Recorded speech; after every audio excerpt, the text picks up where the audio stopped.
Welcome doctor Paul V Mathew, the habit builder. The master key സിസ്റ്റത്തെ കുറിച്ചാണ് സംസാരിച്ചുകൊണ്ടിരിക്കുന്നത്. വളരെ ഉദ്ദീപിപ്പിക്കുന്ന, വളരെയധികം പ്രയോജനം ചെയ്യുന്ന പുസ്തകമാണ് ഇതെന്ന് ഞാൻ പല പ്രാവശ്യം പറഞ്ഞിട്ടുണ്ട്. അപ്പോൾ ഈ പുസ്തകത്തിൽ ഏറ്റവും കോറായിട്ടുള്ള പ്രധാനപ്പെട്ടതായിട്ടുള്ള ഭാഗത്തെക്കുറിച്ചാണ്, അല്ലെങ്കിൽ എന്നെ സ്പർശിച്ച ഭാഗത്തെക്കുറിച്ചാണ് ഞാൻ ഇവിടെ പറയുവാൻ പോകുന്നത്.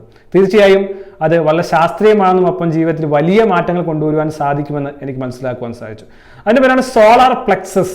അങ്ങനൊരു സംവിധാനം നമ്മുടെ ജീവിതത്തിലുണ്ട്, അല്ലെങ്കിൽ നമ്മുടെ മനസ്സിനുണ്ട് എന്നുള്ളത് തീർച്ചയായും അറിഞ്ഞിരിക്കേണ്ട കാര്യമാണ്. രണ്ട് മൈൻഡ് ഓർഗൻസ് ആണ് നമുക്കുള്ളത്. ഒന്ന് സിമ്പത്തറ്റിക് നെർവസ് സിസ്റ്റം, രണ്ട് സെറിബ്രോ സ്പൈനൽ സിസ്റ്റം. ഈ രണ്ട് സിസ്റ്റംസ് ആണ് നമ്മുടെ ജീവിതത്തിൻ്റെ ഗതിവിഗതികൾ നിയന്ത്രിക്കുന്നത്. സിമ്പത്തറ്റിക് നെർവസ് സിസ്റ്റം, അതിന് പറയുന്ന പേരാണ് സോളാർ പ്ലെക്സസ്. അത് നമ്മുടെ ശരീരത്തിൻ്റെ അല്ലെങ്കിൽ മനസ്സിൻ്റെ സൂര്യനാണ് എന്നാണ് പറയുന്നത്. യഥാർത്ഥത്തിൽ സബ് കോൺഷ്യസ് മൈൻഡ്, നമ്മുടെ എല്ലാ എനർജിയുടെയും സെൻട്രൽ പോയിന്റ് ഓഫ് ഡിസ്ട്രിബ്യൂഷനാണ് ഈ സോളാർ പ്ലെക്സസ് എന്ന് പറയുന്നത്.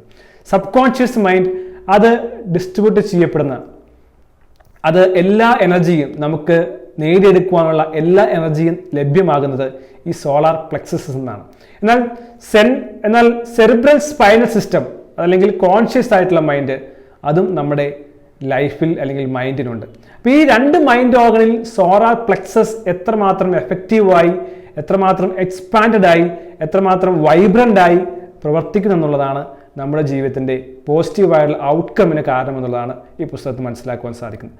അപ്പോൾ നമ്മുടെ സോളാർ പ്ലെക്സസ് എത്രമാത്രം എക്സ്പാൻഡഡ് ആയി മാറുന്നുവോ അത്രമാത്രം നാം മാഗ്നറ്റിക് ആയിട്ടുള്ള, വൈബ്രൻ്റ് ആയിട്ടുള്ള ഒരു പേഴ്സണായി മാറും. അപ്പം അതിന് വേണ്ടത് strong thoughts, positive thoughts, positive emotions, vibrant ആയിട്ടുള്ള നല്ലതായിട്ടുള്ള ഇമോഷൻസ് കൊണ്ട് നമ്മൾ എത്രമാത്രം നമ്മുടെ മൈൻഡിനെ നിറയ്ക്കുവാൻ സാധിക്കുമോ അതനുസരിച്ച് നമ്മുടെ സോളാർ പ്ലെക്സസ് വലിയതാക്കുകയും എക്സ്പാൻഡ് ചെയ്യുകയും എനർജി ഡിസ്ട്രിബ്യൂട്ട് ചെയ്യപ്പെടുകയും പോസിറ്റീവായിട്ടുള്ള എഫക്റ്റ് കണ്ടീഷൻ നമ്മുടെ ജീവിതത്തിൽ ഉണ്ടാകുകയും ചെയ്യുമെന്നുള്ളതാണ് ഈ പുസ്തകത്തിൽ പറയുന്നത്. അപ്പോൾ ഇതിലെനിക്ക് ഏറ്റവും അധികം സ്പർശിച്ചത്, നാം എല്ലാവരും ഈ യൂണിവേഴ്സിൻ്റെ പാർട്ടാണ്. പാർട്ട് ഓഫ് യൂണിവേഴ്സൽ മൈൻഡ്, ലോകത്തിൻ്റെ അല്ലെങ്കിൽ ഭൂഗോളത്തിൻ്റെ അല്ലെങ്കിൽ യൂണിവേഴ്സിൻ്റെ ഒരു മൈൻഡ്, അതിൻ്റെ ഒരു പാർട്ടാണ് നമ്മൾ. പക്ഷെ എല്ലാവർക്കും ആ പാർട്ട് നല്ല രീതിയിൽ പ്ലേ ചെയ്യുവാൻ സാധിക്കുന്നില്ല. അവിടെയാണ് പരാജയപ്പെടുന്നത്. ഒരു വലിയ നെറ്റ് എടുക്കുക, നെറ്റിൽ പല പല കണ്ണികളുണ്ട്. ആ കണ്ണികളിൽ ഓരോരുത്തരും നമ്മുടെ മൈൻഡാണ്, ദ യൂണിവേഴ്സ് മൈൻഡിൻ്റെ പാർട്ടാണ് ഈ കണ്ണികൾ, നാം ഓരോരുത്തരും. പക്ഷെ എല്ലാവർക്കും അതിൻ്റെ പാർട്ടാകാൻ സാധിക്കില്ല. അവിടെയാണ് ഈ പുസ്തകത്തിൻ്റെ സീക്രട്ട് ഒളിഞ്ഞിരിക്കുന്നത്. കാരണം യൂണിവേഴ്സിന് വളരെ പോസിറ്റീവായിട്ടുള്ള ധാരാളം കാര്യങ്ങൾ ചെയ്യേണ്ടതായിട്ടുണ്ട്. അത് ചെയ്യാനായി അത് ശ്രമിച്ചുകൊണ്ടിരിക്കുകയാണ്, സ്ട്രൈവ് ചെയ്തുകൊണ്ടിരിക്കുകയാണ്.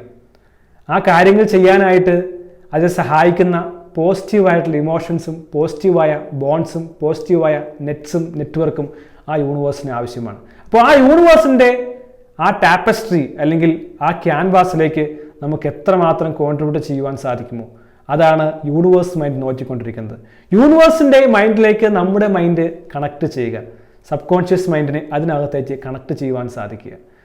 അങ്ങനെ വരുമ്പോഴാണ് യൂണിവേഴ്സിൻ്റെ ഏറ്റവും എഫക്റ്റീവായിട്ടുള്ള പർപ്പസും ഗോളും സെർവ് ചെയ്യാൻ നമുക്ക് സാധിക്കുന്നെങ്കിൽ, അതിനുള്ള പോസിറ്റീവ് എമോഷൻസ് ഉണ്ടെങ്കിൽ, ആഗ്രഹമുണ്ടെങ്കിൽ, ഡിസയർ ഉണ്ടെങ്കിൽ, തീർച്ചയായും യൂണിവേഴ്സ് അവരെ കാത്തിരിക്കുകയാണ്, ആ സിസ്റ്റത്തിലേക്ക് അട്രാക്ട് ചെയ്യുവാൻ ശ്രമിച്ചുകൊണ്ടിരിക്കുകയാണ്. നല്ല ഗോൾസ് ഉള്ള, നല്ല ലക്ഷ്യമുള്ള, ഗ്രേറ്റസ്റ്റ് കാര്യങ്ങൾ ഹ്യൂമൻ കൈൻഡ് ചെയ്യുവാൻ ആഗ്രഹിക്കുന്നതാണ് യൂണിവേഴ്സൽ മൈൻഡ്. ആ ഗ്രേറ്റസ്റ്റായ കാര്യങ്ങൾ ചെയ്യുവാൻ ആഗ്രഹിക്കുന്നവരെ യൂണിവേഴ്സൽ മൈൻഡിൻ്റെ നെറ്റ്വർക്കിലേക്ക് യൂണിവേഴ്സൽ മൈൻഡ് ഓട്ടോമാറ്റിക്കലി അട്രാക്ട് ചെയ്തുകൊണ്ടിരിക്കുകയാണ്. ആ അട്രാക്ട് ചെയ്യപ്പെടുന്നതിൽ ഒരാളാകണമെങ്കിൽ തീർച്ചയായും നമുക്ക് ആ പോസിറ്റീവായ ഇമോഷൻസും തോട്ട്സും ആവശ്യമാണ്.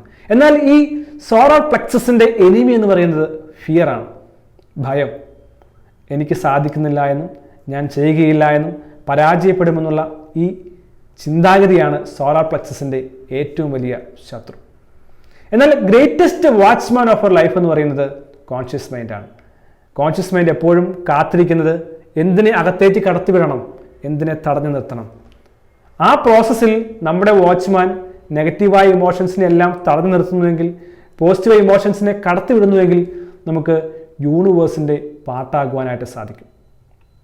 ഈ പുസ്തകത്തിൽ പറയുന്ന രണ്ടാമത്തെ അല്ലെങ്കിൽ മൂന്നാമത്തെ ഒരു തത്വചിന്തയാണ്, അല്ലെങ്കിൽ നിയമമാണ് ലോ ഓഫ് അബണ്ടൻസ്, സമൃദ്ധിയുടെ നിയമം, പ്രോസ്പെരിറ്റിയുടെ നിയമം.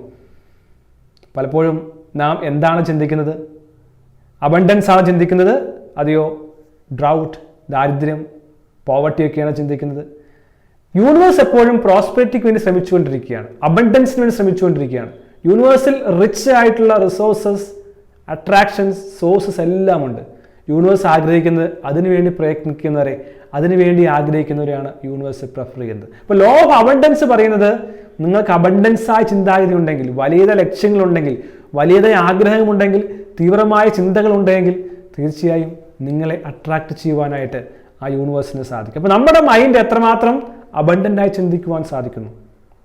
അധികം നെഗറ്റീവായ ചിന്തകൾ, ആങ്സൈറ്റി, ആങ്കർ, സാഡ്നെസ്, ഡിസപ്പോയിൻമെൻറ്റ്സ് എന്നിവയാണോ? ഒരു നല്ല ഉദാഹരണം നമുക്ക് ഇവിടെ കാണുവാൻ സാധിക്കും. പലപ്പോഴും നമ്മൾ കാണാറുണ്ട്, നാം വൃക്ഷത്തൈകളൊക്കെ നടും, അല്ലെങ്കിൽ ചെറിയ തൈകൾ നടും. കുഞ്ഞുങ്ങളാണെങ്കിൽ ആ തൈ ഇടയ്ക്കിടയ്ക്ക് പറിച്ചു നോക്കും, വേര് മുളച്ചിട്ടുണ്ടോ, വേരുറച്ചിട്ടുണ്ടോ എന്ന്. പക്ഷേ യഥാർത്ഥം എന്താണ് സംഭവിക്കുക? ഓരോ പ്രാവശ്യം പറിക്കുന്തോറും ആ ചെടിയുടെ ശക്തി കുറയുകയും അതിൻ്റെ വേര് പുഷ്ടിപ്പെടാതിരിക്കുകയും ആഴത്തിലേക്ക് പോകാതിരിക്കുകയും അത് ഉണങ്ങിപ്പോവുകയും ചെയ്യും. അതുപോലെയാണ് നെഗറ്റീവായ ഇമോഷൻസ്. നാം ഓരോ പ്രാവശ്യം ആങ്സൈറ്റി ഉണ്ടാകുമ്പോഴും, ഡിസപ്പോയിൻമെൻറ്റ് ഉണ്ടാകുമ്പോഴും, ആങ്കർ ഉണ്ടാകുമ്പോഴും, ദേഷ്യം വരുമ്പോഴും എല്ലാം ആ ചെടി ആ മണ്ണിൽ നിന്ന് പുറത്തേക്ക് വലിച്ചെടുക്കുകയാണ്. അപ്പോൾ ഈ ആങ്സൈറ്റി അല്ലെങ്കിൽ ഡിസോർഡേഴ്സ് നമ്മുടെ ജീവിതത്തെ ഇല്ലാതാക്കുന്ന ഒരവസ്ഥയാണ്. So if you are happy you will get everything. നാം സന്തോഷമുള്ളവരും പോസിറ്റീവ് ഇമോഷൻസ് കൊണ്ട് നിറഞ്ഞിരിക്കുമ്പോഴാണ് നമുക്ക് നല്ല കാര്യങ്ങൾ ഉണ്ടാകുന്നത്. നിങ്ങൾക്ക് അത് സാധിക്കുന്നില്ല എങ്കിൽ നിങ്ങൾ സന്തോഷവാന്മാരാകുവാൻ ശ്രമിക്കുക, നല്ല ഇമോഷൻസ് കൊണ്ട് നിറയ്ക്കുവാൻ ശ്രമിക്കുക. പലപ്പോഴും പലരും പറയാറുണ്ട്, പറയുന്നതൊക്കെ ശരിയാണ്, സന്തോഷത്തോടെ ചിന്തിക്കണമെന്ന് ആഗ്രഹമുണ്ട്, പോസിറ്റീവായി തീരണമെന്ന് ആഗ്രഹമുണ്ട്, നന്മ ചിന്തിക്കണമെന്ന് ആഗ്രഹമുണ്ട്, പക്ഷേ വി കനോട്ട് ഹെൽപ്പ് ഔട്ട്, എനിക്ക് സാധിക്കുന്നില്ല. അതിനും ഈ പുസ്തകത്തിൽ മാസ്റ്റർ സിസ്റ്റത്തിലൊരു ആശയം പറയുന്നുണ്ട്. നിങ്ങൾക്ക് നെഗറ്റീവായി ചിന്തിക്കുന്നവരാണെങ്കിൽ, പോസിറ്റീവായി ചിന്തിക്കുവാൻ കഴിയുന്നില്ല എങ്കിൽ നിങ്ങൾ ചെയ്യേണ്ടത് you give what you want. എന്താണ് നിങ്ങളുടെ മനസ്സിൽ നിറയ്ക്കേണ്ടത് അത് നിങ്ങൾ കൊടുക്കുക. സ്നേഹം കൊടുക്കുക, സന്തോഷം കൊടുക്കുക, സമാധാനം കൊടുക്കുക. നിങ്ങൾ എന്ത് മനുഷ്യർക്ക് മറ്റുള്ളവർ കൊടുക്കുന്നോ അത് നിങ്ങൾക്ക് തീർച്ചയായും കിട്ടും. അത് വേറൊരു സിസ്റ്റം, വേറൊരു ലോ ആയിട്ട് ഞാൻ ഈ പുസ്തകത്തിൽ വായിച്ചിട്ടുണ്ട്.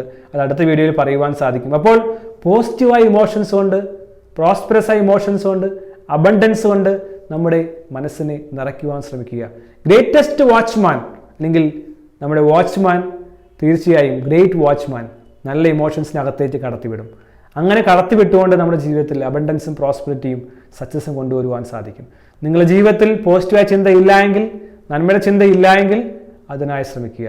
ഇല്ലെങ്കിൽ ഇൻറ്റൻഷനലായി, ഡെലിബറേറ്റായി നിങ്ങൾ നന്മയുടെ കാര്യങ്ങൾ മറ്റുള്ളവർക്ക് ചെയ്യുക. സന്തോഷം കൊടുക്കുക, സ്നേഹം കൊടുക്കുക, സമാധാനം കൊടുക്കുക, സമൃദ്ധി കൊടുക്കുക. അപ്പോൾ തീർച്ചയായും നിങ്ങൾക്ക് അത് തിരിച്ചു വരും. ഈ പുസ്തകം തീർച്ചയായും വളരെയധികം മാറ്റം കൊണ്ടുവരുന്നതാണ്. ഇനിയും വായിക്കുക. അടുത്ത അധ്യായത്തിൽ മറ്റൊരു സിസ്റ്റത്തെക്കുറിച്ച് പറയുവാൻ ശ്രമിക്കും. All the best.